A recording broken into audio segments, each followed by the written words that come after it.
Hello, Internet. It is I, the Malik Aaron, and welcome back to Box Office Predictions.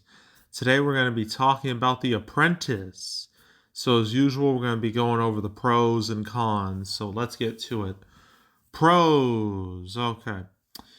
So, we got Sebastian Stan playing Mr. Donald J. Trump, a young Donald Trump. So, let's talk about him first. So Sebastian Stan, you all know who he is because he's, Bucky Barnes in the MCU. But I guess we can look at his resume, which is mostly Marvel movies. Starting with Captain America First Avenger. For some reason, I keep forgetting that's his first appearance. I keep thinking Winter Soldier is his first appearance. I don't know why. But he's been in the MCU since like 2011.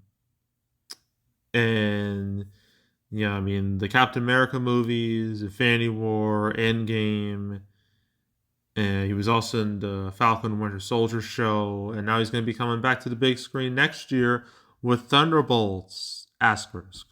So, yeah, that's what he's mainly known for. But he's been some other stuff, here and there. I know about I, Tonya. But what else do we have? There's Logan Lucky, The Martian, 355. Nobody watched that movie. Dumb Money. No one really cared about that either. So yeah, it's mainly just MCU stuff from Sebastian Stan. So he's very recognizable. That doesn't mean he's a draw though, but he is recognizable. And this Jeremy Strong, I don't know who he is really, so I'm gonna just see. Jeremy Strong. What has he been in? I don't think I've ever talked about this man ever. No, it doesn't seem like I have. Oh man, his first movie was The Happening. That's rough. Jeez. Um, I know you gotta start somewhere, but of all the places to start, it had to be that. Like, oof. But yeah, a decent amount of these movies, like, especially he's a supporting actor, and then I guess that's right because most of these movies he's not a main player. He's like to the side, pretty much. So I can't really comment on his drawing ability or his presence in a movie, whether it has like a positive or negative impact. Can't really say much about him. Maria, I don't know who that is. She plays Ivana Trump. Why did I say trunk? Oh my god. Oh, she voiced Cosmo in Guardians of the Galaxy Volume 3. Okay. But not really much here. Except I don't Borat's subsequent movie. Was she Borat's daughter? Maybe. I don't know for sure. Quite possibly. I haven't seen Borat 2. I will one day, but today's just not that day. But yeah, Sebastian Stan's really like the only super recognizable person here, so I guess I'll label him as a pro. A bit of a minor pro, but yeah. Another pro. Reviews for this movie are rock solid, 77%. That's pretty good.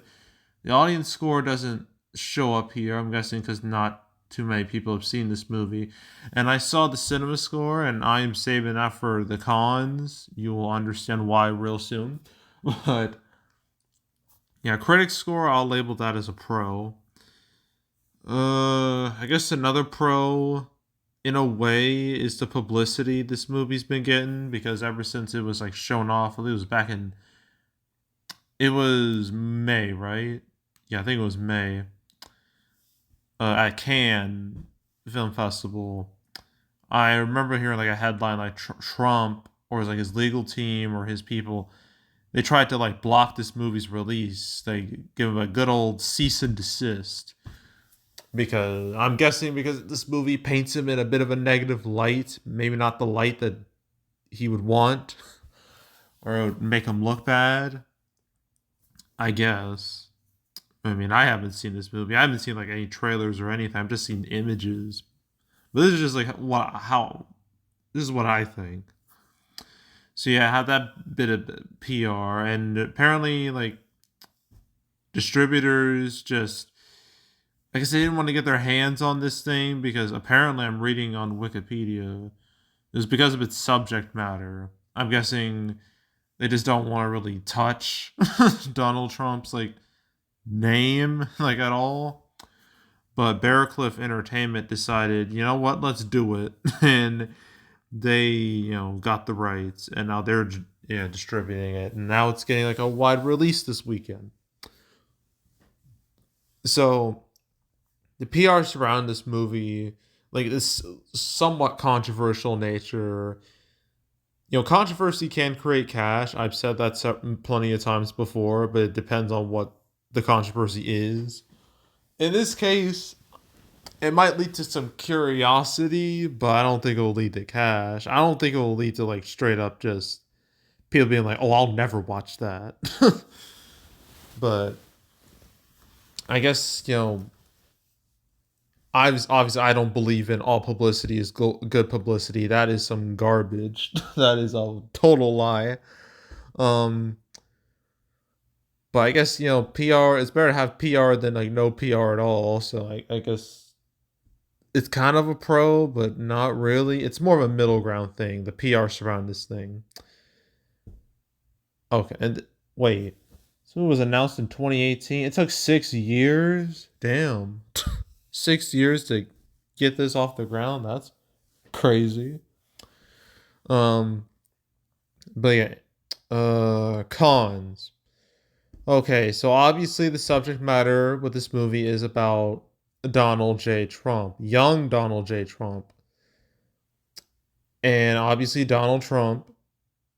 Y'all know who he is. I don't need to explain him for you. He is currently, running for president once again. This time running against Kamala Harris. He was president before in 2016 through 2020. Now he's going to try again to win.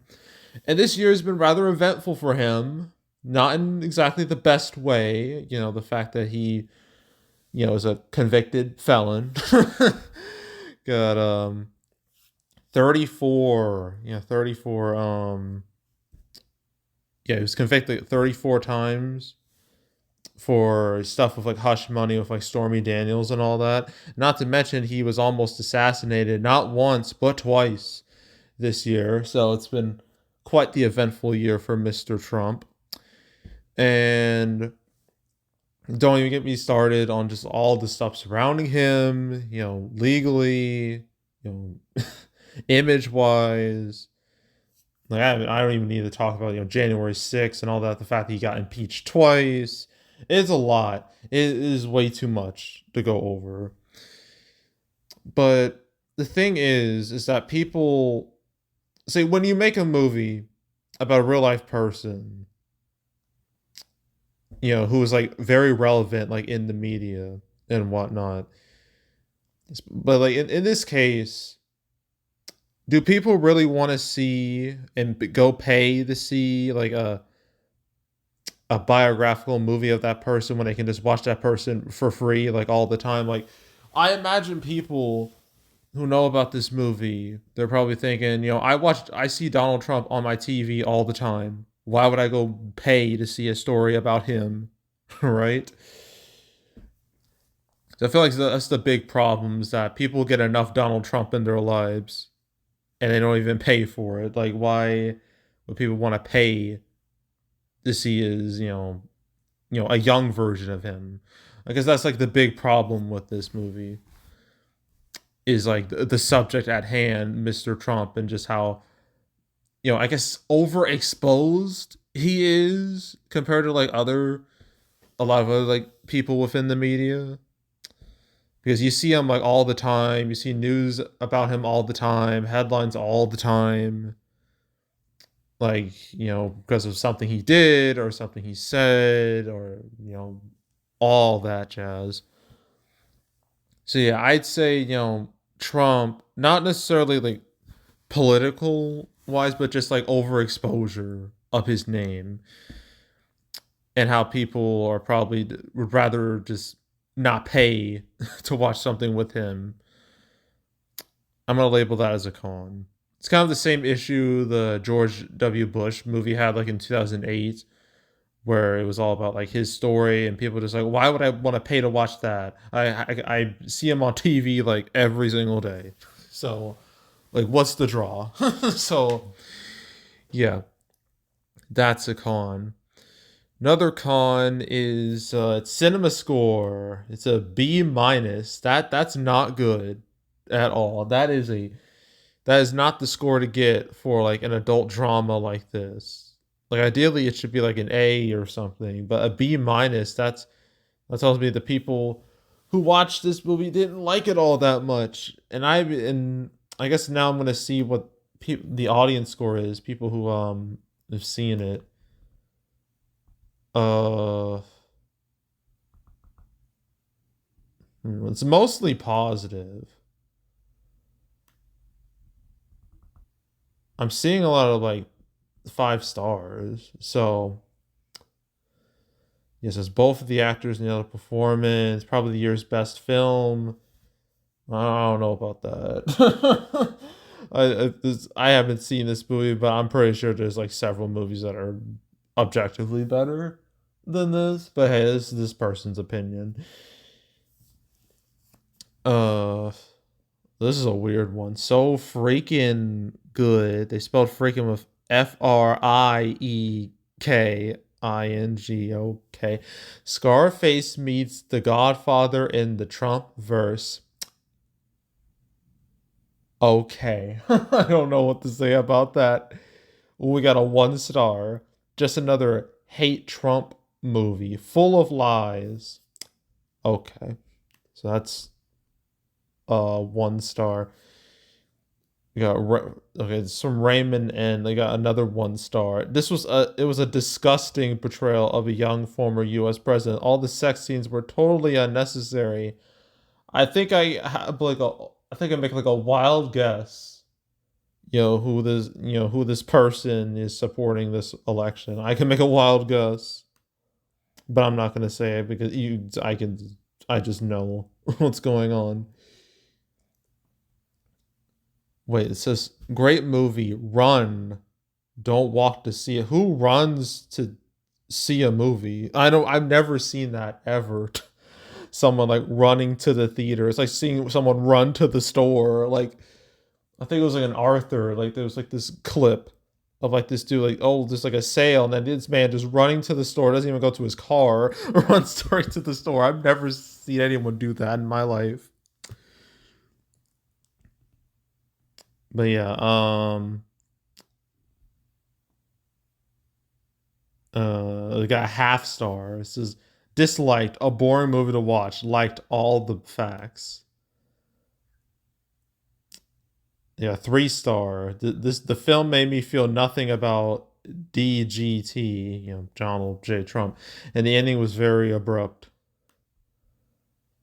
Yeah, another 5 star. Remarkable, revealing, undeniable, all capitalized with no commas. uh got a 1/2 star. It says snooze fest. Movie seemed like it was 10 hours long.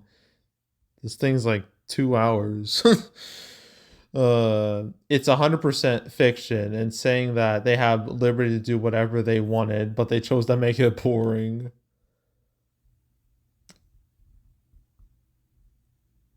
uh Trying to find like, okay. Okay. Okay. So it seems like most of these are positives. Some negatives in here, but they're mostly positive. But cinema score is telling me another thing. But I'm just gonna say the B minus is not a good indicator of, you know, how people feel. So it's not a good indicator for this movie's like box office potential. So cinema score being a B minus, that's a con. Another con is this Thursday previews 150K. That is just non-existent. Like, there's no way for me to spin that positively. That is hella low. So that's a con. And another con is that you think of all this controversy, you think of all like the big PR surrounding this movie, you think there'd be like a media storm surrounding it or something, but it just never materialized. Feels like the director of this movie is like trying like so hard to get people to care about this thing, to get people to pay attention to this thing, and it just refuses to happen. So yeah, just the lack of like fire, I guess, surrounding the marketing campaign, the lack of people like at least most people giving a shit. Uh, that's a con. And another con is that there's like four other movies coming out this weekend. Five movies in one weekend is just too much. It is way too much. The only one people give a shit about really is Terrifier 3. Everything else is just there, pretty much. And not to mention there's all the September movies that still have a pulse. Like Wild Robot, like Beetlejuice. I mean, there's Joker too, but I'm not going to count that because that thing is going to crash and burn this weekend. So, yeah, you have a lot of options, and this is not going to be high on anybody's list. So, just general competition, that's a con. And yeah, I think that's it. So, opening weekend. Ooh, I've seen the numbers. They are not good at all. They're abysmal, actually. Suspect to hit like $1 million. Just $1 million. Like, oof. I don't think it's gonna get any better than that. Okay, it's 1.3 to 1.5. That's still not an improvement. Much of an improvement. So I guess 1 to 2 million. Let's go with that. 1 to 2 million opening weekend. It's total. Um its legs are probably going to be rather short because I can't imagine theaters would want. Well, I don't think they want a good amount of these movies for like a long period of time because they're not making money. So like, why keep them? So I don't know, like 3, 4 million perhaps, and yeah, that's it.